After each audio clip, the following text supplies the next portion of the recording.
Maraknya korupsi di Timor Leste, Indonesia dan gereja dikambing hitamkan.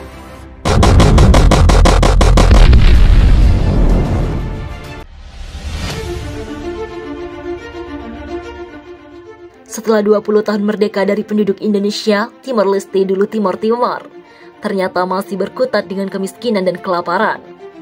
Republik Indonesia Timor Leste dalam rilis terbaru UNDP, United Nations Development Program, ditempatkan di urutan ke-152 dari 192 negara termiskin di dunia.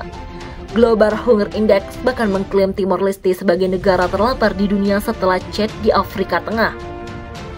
Para pengamat mengatakan penyebab kemiskinan di Timor Leste disebabkan karena adanya konflik politik dan korupsi yang merajalela. Seorang peneliti dari Selandia Baru yang datang ke Timor Leste mengatakan terdapat kesengajaan yang nyata antara kehidupan di Dili dengan kota-kota lain di negara mantan provinsi Indonesia yang ke-27 itu. Indeks korupsi Timor Leste berada di posisi ke-38 pada tahun 2019. Semakin kecil indeks itu, maka semakin tinggilah skandal korupsi di suatu negara.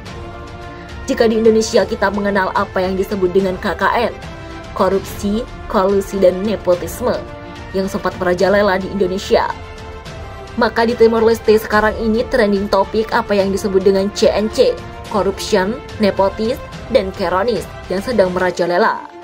Sejatinya sejak merdeka dari Indonesia, bukannya Bumi Lorosai tidak akan kemauan untuk memberantas CNC. Jika di Indonesia kita kenal dengan KPK, Komisi Pemberantasan Korupsi, untuk memberangus korupsi, maka di Timor Leste CAC alias KPK-nya Timor Leste. Seperti diketahui dalam sebuah referendum yang digelar PBB pada 30 Agustus 1999, hampir 80% rakyat Timor Timor memilih untuk merdeka dari pendudukan Indonesia. Timor Timor sendiri resmi menjadi sebuah pada 20 Mei 2020.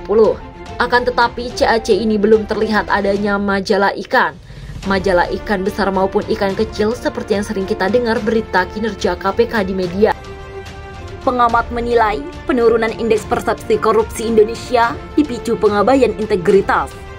Indonesia meraih skor 37 indeks persepsi korupsi atau IPK dari Transparansi Internasional Indonesia atau TII, menempatkannya di peringkat 102 dari 180 negara. Skor IPK Indonesia kini setara dengan Gambia, sebuah negara di benua Afrika, dan lebih rendah dari Timor Leste dengan skor IPK 40 dan berada di peringkat 86.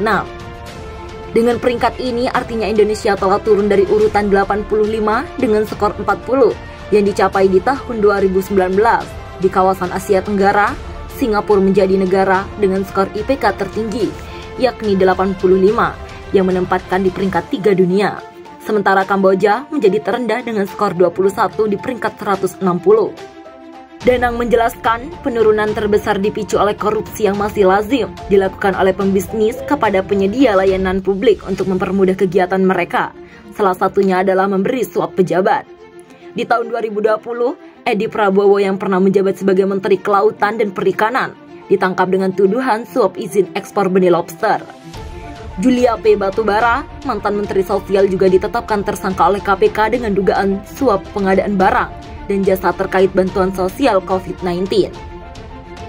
Dalam pernyataan TII, Danang menyebutkan korupsi juga terjadi secara mendalam dalam sistem politik di Indonesia dengan turunnya poin pada variabel terkait demokrasi. Tapi Indonesia mencatat kenaikan 2 poin terkait dengan hukum, yang menurut Danang bisa dilihat sebagai upaya perbaikan pada penegak supremasi hukum. Selain IPK secara umum, Transparansi Internasional juga bahwa menemukan negara-negara dengan tingkat korupsi yang tinggi terbukti tidak terlalu mampu menangani COVID-19. COVID-19 bukan hanya sekedar krisis kesehatan dan ekonomi, namun juga krisis korupsi dan demokrasi, begitulah ujar Delia. Bukan hal yang mengejutkan menanggapi hasil riset TII, Menteri Kementerian Koordinator Bidang Politik, Hukum dan Keamanan Mahfud MD mengatakan penurunan IPK bisa terjadi. Yang terparah yang dialami Indonesia. Ia menjelaskan alasan karena sejak 1997 IPK Indonesia selalu mengalami kenaikan perlahan atau minimal stagnan. Namun, Mahfud mengaku tidak kaget dan sudah diperkirakan penurunan skor Indonesia. Saya memang sudah merasakan, nampaknya kalau dari sudut persepsi, Memang di tahun 2020 ini, IPK itu akan sekurang-kurangnya stagnan. Kalau tidak turun, sejak awal saya sudah perkirakan begitu. Karena pertama, kita ribut dengan kontroversi lahirnya Undang-Undang KPK, yang secara hukum dianggap sebagai sebuah produk hukum, yang akan melemahkan pemberantasan korupsi. Itu bisa menimbulkan persepsi apapun itu. Sebagai persepsi, it's okay.